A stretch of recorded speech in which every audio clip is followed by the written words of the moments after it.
Welcome to my YouTube channel. If you are new here, nice to meet you. I'm Alan Robarge, and perhaps you're not new here. You've seen a couple of my videos. I have had a on again, off again relationship with video making, quite honestly, because it's challenging. There's a lot of investment that goes into creating the kind of videos that I prefer, which are about process and creating a context so that you can drop down into your own awareness of a healing process. And yes, I want them to be educational. Yes, I want them to be helpful in a sense of delivering some content and delivering ideas. But what's more important for me is that you can apply them to your life and within watching the video, be able to use your own experience as a mirror to learn about yourself. Now, this is a tall order to fill because sometimes it's going to feel like I'm just talking at you, and other times it's going to feel like we are arriving at some sense of synchronicity, a sense of feeling in sync, and that insight comes out of your own awareness. This is what happens in therapy. It's about process. It's not about utilizing some solidified, conclusive insight that's just an idea. It's how do we take an idea and apply it to ourselves in real time so that there's almost like we embody that idea or that insight, and it has a sense of life. Now, oftentimes therapeutically, because I'm a psychotherapist working therapeutically, that sense of life is happening relationally, that it's the back and forth dialogue. And here there's a limitation because I'm just talking at you in the screen and it's a video. But the idea is for you to be able to in real time integrate a reflection, not just consume information as if you're looking for entertainment or you're a passive observer, but in fact that you're participating with the idea and experiencing an embodied feeling that gives you information about yourself, about your mind, about your relationships, and about life.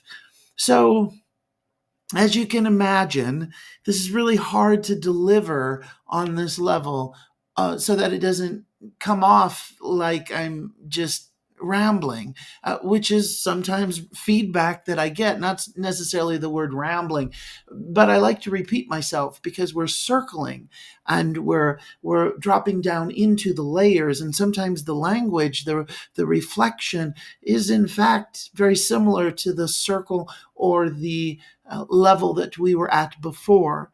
But hopefully, each time we're dropping down into knowing the essence of what it is we're grappling with, usually relationship dynamics or understanding ourselves. And as a result, what comes out of that is fresh perspective, is expansiveness, is spaciousness, is an inner knowing that tells you what is the next step on your path. And to me, that is healing. Now, I don't know if you can tell my voice is a little scratchy. I have been sick for the last week or so, and I'm technically getting better, but my voice, I still sound a little scratchy and groggy. The reason why it's important for me to share that is there's an unpolishedness to my work, to these videos, and for that reason, they don't always land. And the reason why I'm sharing this is because I don't know if you're aware of this, but the YouTube distribution of videos, the algorithm is very formulaic. And if you don't follow a certain formula, you're not going to get the kind of views that we used to get so many years ago. So my video distribution is incredibly low right now. And there's this challenge, and it's almost ideological or it's about values. There's a conflict of values because I want to make videos like I make, which are about process. And in doing that, it's not going to deliver the very short sound bites and the very quick, meaty wisdom statement, mic drop, that sounds great, but without process, without context, without spontaneous improvisational embodying the idea to really sit with it and see where it takes us and where it goes, which is the work that I do with clients as a psychotherapist.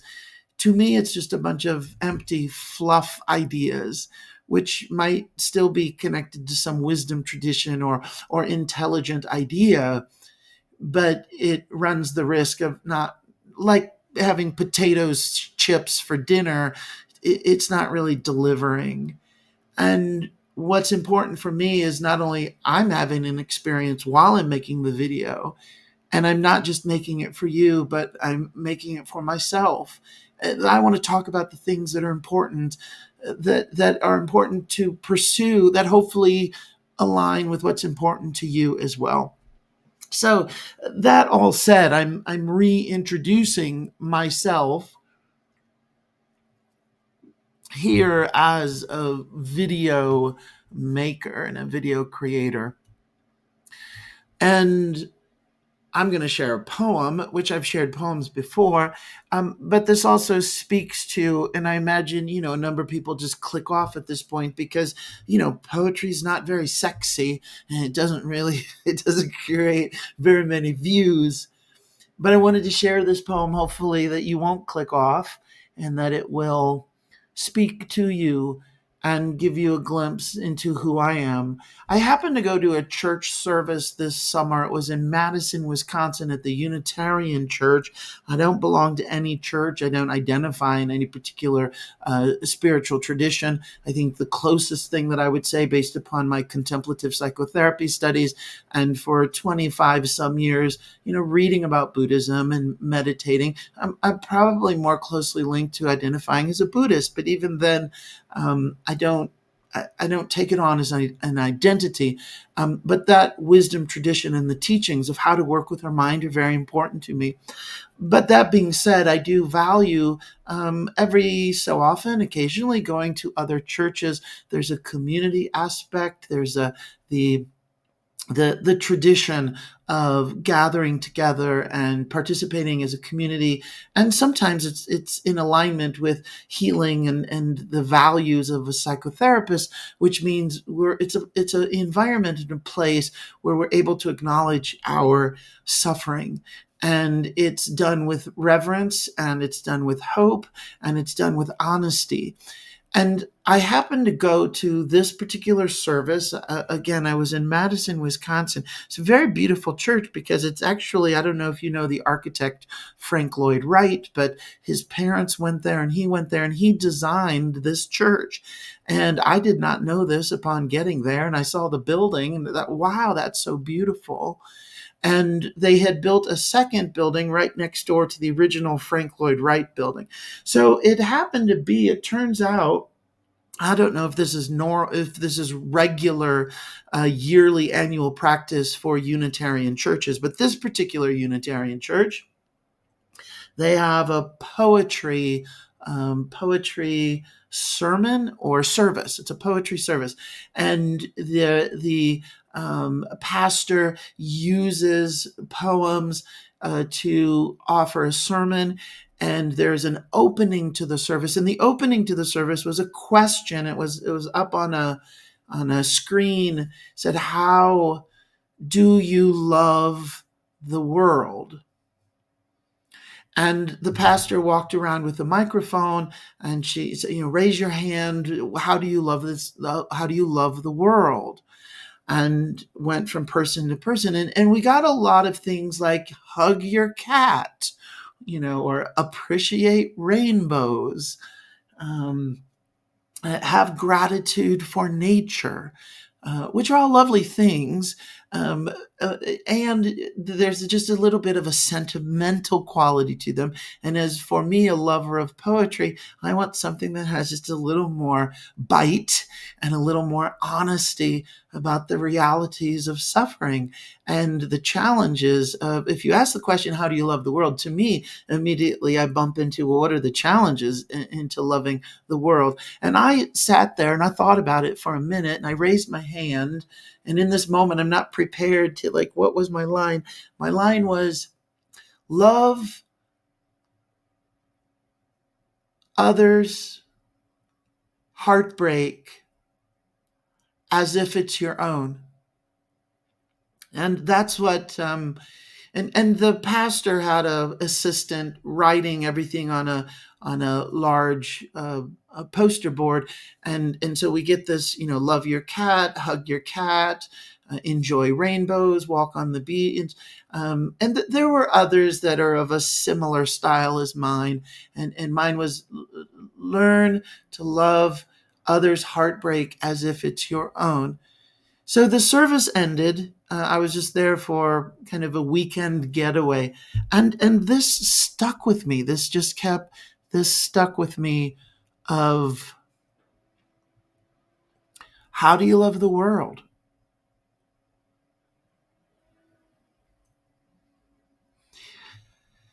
And it makes me think of, how do of course, then, if I love the world, how do I love myself? How do I love you?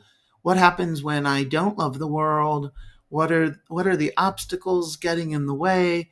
And this is what started the poem. And I took about a month. It was about a month to write this poem, and I finished it. And it captures a lot of who I am, things I think about, and I want to share it with you in this moment right now.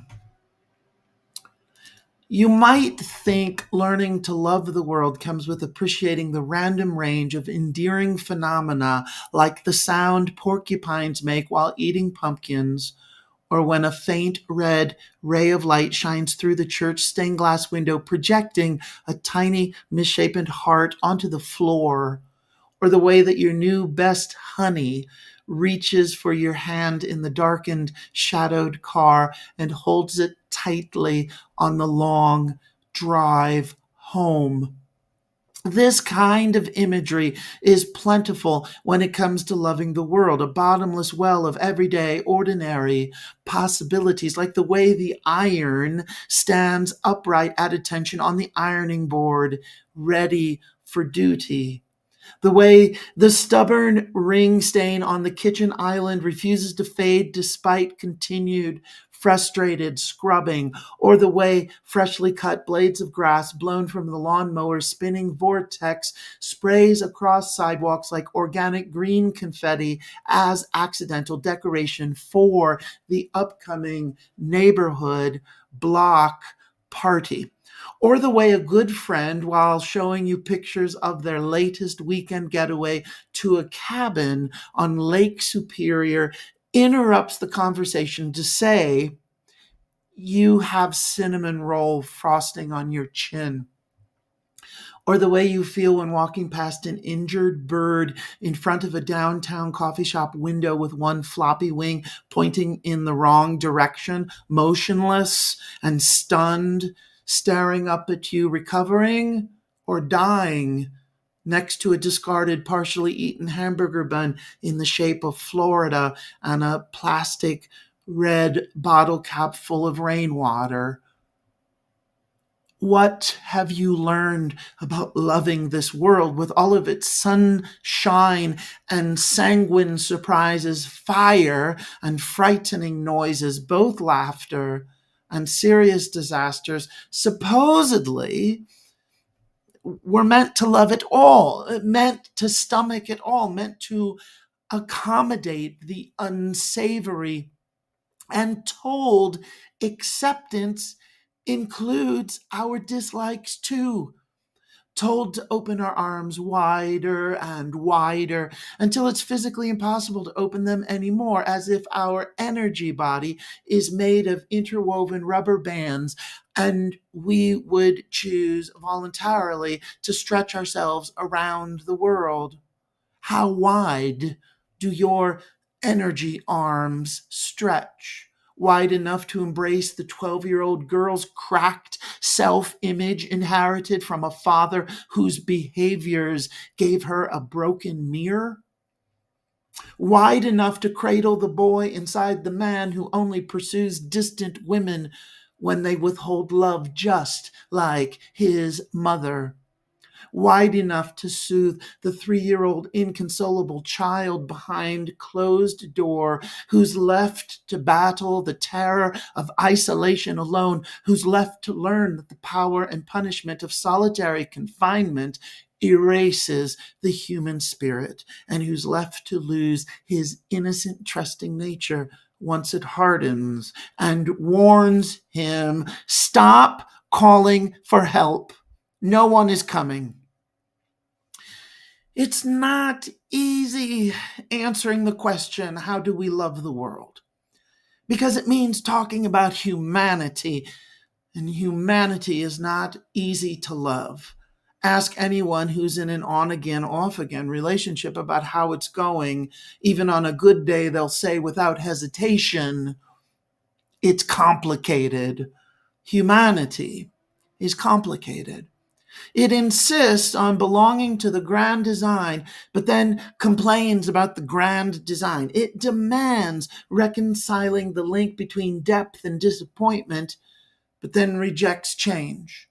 It teases the good pursuit of more, but then pulls out from our reach, tasting the feast and the pain of hunger, the pain of bait and switch, the pain of losing its sweetness, the pain of knowing humanity is both party planner and hospice patient at the same time, which means the best we can do, maybe the only thing that we can do, is show up at the hospital with our condolences and a birthday cake, candles lit on fire, yelling surprise as we walk into the room, hiding the grimace on our face. If you want to love the world, then you'll need to give up caring when it doesn't love you back.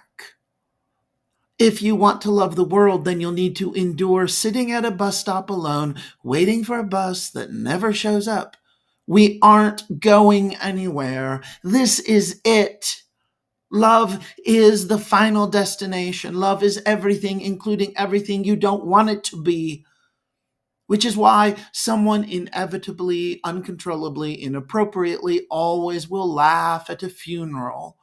Which is why most of us rely on love as a sewing machine stitching together the meaning of our lives, since raw reality is more palatable after nostalgia rewrites history. If you are still determined to love the world, and willing to cradle in your arms what is unresolved within yourself, then I have a piece of advice. And it's not about spaciousness of silence or the honesty of sadness. It's not about how emotional openness is the antidote to loneliness. This advice is a bit more altruistic, which means both naive and impossible. But here it goes. When practicing loving the world, hold all of the heartache as if it is your own. And if you do this, or at least try to do this, then maybe, just maybe, you too will feel loved.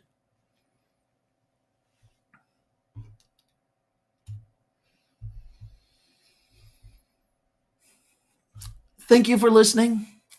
I perhaps will make another video to share thoughts and reflections, but for now I wanted to leave you with the actual poem and the words. And future upcoming videos or previous videos in my library, please enjoy.